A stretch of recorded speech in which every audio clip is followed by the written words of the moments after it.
முதலில் விளக்கேற்றவும். அடுத்து அடுப்பை பற்ற வச்சுக்கலாம்.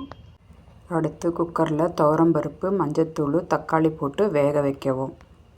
1 ஸ்பூன் தனியா, கருவேப்பிலை கொஞ்சமாக, கடுகு 1/4 ஸ்பூன், 1 ஸ்பூன் உளுத்தம்பருப்பு, 1 ஸ்பூன் கடலைப்பருப்பு, ஒரு 1/4 டீஸ்பூன் ஜீரகம், வரமிளகாய் 7. இதுக்கு தேவையான காய்கறிகள்: முருங்கைக்காய், வெங்காயம், பீன்ஸு, கேரட்டு, கத்திரிக்காய். கொஞ்சமாக புளி எடுத்து வச்சுருக்கேன். கடாய் நல்லா காஞ்சிருச்சு. எண்ணெய் ஊற்றலாம். நல்லா எண்ணெய் காயட்டும். அப்போ தான் நல்லா போடுறதும் நல்லா வறுக்க முடியும். தனியா, மிளகா போடுறேன்.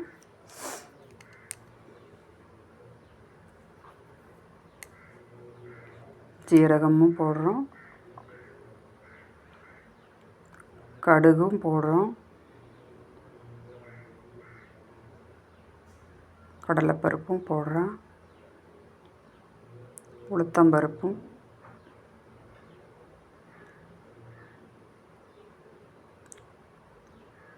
கருவேப்பிலை, சின்ன வெங்காயம். இதெல்லாம் நல்லா வறுத்துக்கலாம். நல்லா ட்ரை ஆகுது. இதை ஒரு தட்டில் ஆற வச்சுக்கலாம். அதுலேயே கொஞ்சமாக தேங்காய் போட்டுக்கலாம். அது நல்லா ஆறட்டும். அதுக்குள்ளார காயெல்லாம் நம்ம வேக வச்சுக்கலாம். எல்லா காயும் நான் இப்போ போட்டுட்ருக்கேன். அதில் ஒரு காயாக காமிச்சிட்ருக்கேன் பாருங்கள் உங்களுக்கு.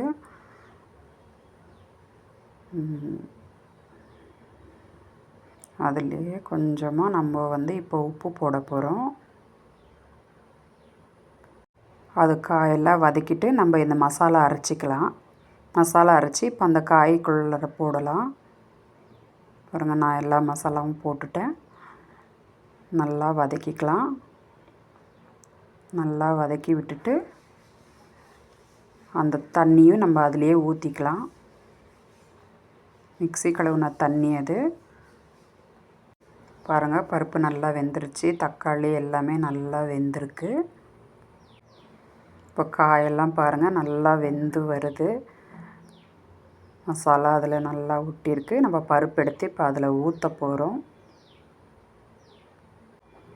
பருப்பு நல்லா ஊற்றியாச்சு. அதில் கொஞ்சமாக தண்ணி ஊற்றுறேன். நான் கழுவிட்டு ஊற்றிருக்கேன். புளி கரைச்சி வச்சுருக்கோம். அதையும் அதில் ஊற்றிடலாம். நல்லா ஊற்றி நல்லா இங்கே பாருங்கள் எப்படி இருக்குது பாருங்கள். சாம்பார் நல்லா கொதித்து வருது பார்த்திங்களா. பெருங்காயம் போடுறேன் நான் இப்போது. சாம்பார் நல்லா கொதித்து வருது. கொத்தமல்லி போடலாம்.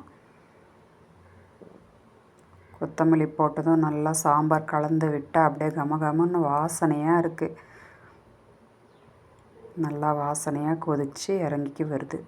இப்போது ஒரு பாத்திரத்தில் எடுத்து நான் சாம்பார் எடுத்து ஊற்றிக்கிறேன்.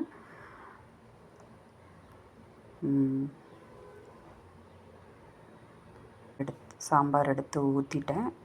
பாருங்கள் எப்படி இருக்குது பாருங்கள். இப்போ ஒரு கடாயில், சின்ன கடாயில் எண்ணெய் ஊற்றிருக்கேன். நல்லா எண்ணெய் காஞ்சதும் கடுகு, சீரகம், வெந்தயம் அதில் போடுறேன். அது நல்லா பொரிஞ்சு வரும்போது கொஞ்சமாக நான் வெங்காயம், கருவேப்பிலை அதில் போட போகிறேன். அதுவும் நல்லா வதங்கி வரணும். பாருங்கள் எப்படி நல்லா இப்போ வதங்கிட்டே இருக்குது. நல்லா வதங்கினதும் இப்போ கொஞ்சமாக நான் என்ன பண்ண போகிறேன், வடகம் போட போகிறேன். வடகமும் நல்லா அதில் நல்லா வதங்கணும். நல்லா பாருங்கள் எப்படி கலக்கி விட்டே இருந்தால் நல்லா ப்ரௌனாக ஆகிடும். இப்போ நல்லா வறுத்ததும் அதை நம்ம எடுத்து சாம்பாரில் ஊற்றிடலாம். சாம்பார் அப்படியே கமன்னு எப்படி மணக்குது பாருங்களேன். நல்லா இருக்குல்ல. பார்க்குறதுக்கே ஆசையாக இருக்குது. சாப்பிட்ணும் போல் இருக்குது எனக்கு இப்போது. நல்லா வாசனையாக இருக்குது. எல்லா காயும் வெந்திருக்கு. நல்லா இருக்குது பாருங்கள். நான் இன்றைக்கி சிம்பிளாக ஒரு வாழைக்காய் ஃப்ரை பண்ண போகிறேன். அதில் எண்ணெய் ஊற்றிருக்கேன். எண்ணெய் நல்லா காயட்டும். நல்லா காஞ்ச உடனே வாழைக்காய் அதில் போடலாம். வாழைக்காய் நல்லா வதக்கலாம். நல்லா வதக்கட்டும். நல்லா இங்கே பாருங்கள் எப்படி நம்ம போட்டு வதக்குறோம். நல்லா வதக்கிட்டு உப்பு கொஞ்சமாக போடலாம். தேவையான அளவுக்கு போட்டுக்கிட்டிங்கன்னா போதும். மஞ்சத்தூள் கொஞ்சம் போடுங்க. அப்புறமா வந்து மஞ்சத்தூள் போட்டதும் மிளகாய்த்தூள் வந்து 1½ ஸ்பூன் அளவுக்கு நான் எடுத்திருக்கேன். 1½ ஸ்பூன் போட்டு நல்லா வதக்கிக்கிங்க. நல்லா வதக்கிட்டு பார்த்தீங்களா எப்படி வதக்கியிருக்கேன்? இந்த மாதிரி நல்லா வதக்கணும். அப்போ தான் நல்லாயிருக்கும். நான் கொஞ்சமாக தண்ணி விட்டுக்கிறேன். அதில் கொஞ்சமாக தண்ணி விட்டு நல்லா இப்படி வேக வைக்கணும். அது பார்த்தீங்களா எப்படி நல்லா ட்ரையாக வெந்துருச்சு. கொஞ்சமாக கருவேப்பிலை போடுறேன். கருவேப்பிலை போட்டதும் நல்லா வந்து ஃப்ரை மாதிரி ஆயிடுச்சுங்க. ஆசையாக இருக்குது பார்க்குறதுக்கே.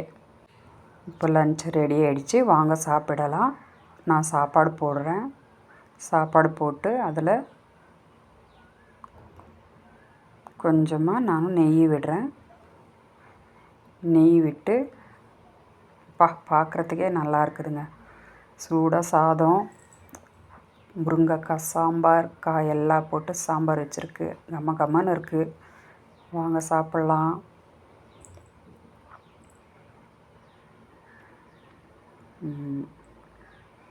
வாழைக்காய் ஃப்ரை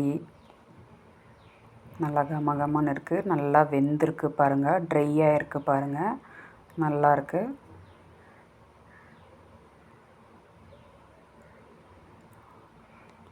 ஆமாம், இப்படி தான் இருக்கணும். அப்போ தான் சாப்பிட்றதுக்கு நல்லாயிருக்கும். நான் இன்றைக்கி பருப்பு ரசம் வச்சுருக்கேன். பருப்பு ரசம் வந்து நல்லாயிருக்கு. எப்படி இருக்குது பாருங்கள். நான் கெட்டி தயிரும் வச்சுருக்கேன். வாங்க எல்லாம் சாப்பிட்லாம். இப்போ நான் நல்லா பிணைஞ்சி சாதம் சூடாக இருக்குது. எனக்கு கை சுடுது. வாழைக்காய் ஃப்ரை கொஞ்சம் வச்சு சூடாக இருக்குது பாருங்கள். வாங்க சாப்பிட்லாம்.